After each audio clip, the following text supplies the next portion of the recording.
Welcome! In today's guide, we'll walk you through the simple steps to add a group photo on WhatsApp web using your PC.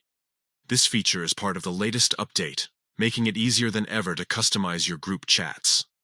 Let's get started. First, open WhatsApp web on your preferred browser.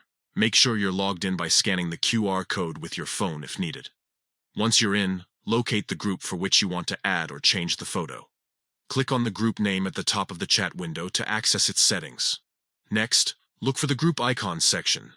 You'll see an option labeled Add Group Icon or Change Photo. Click on it and a menu will appear with options to upload a new photo. Select Upload Photo to proceed. Now, choose the image you want to set as the group photo from your computer. Browse through your files and select the desired picture.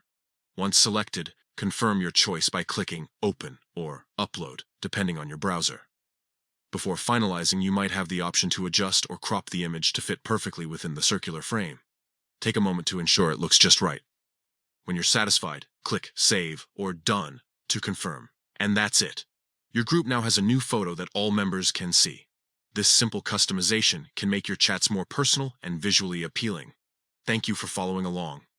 If this guide was helpful, don't forget to share it with others who might find it useful. Enjoy customizing your WhatsApp groups.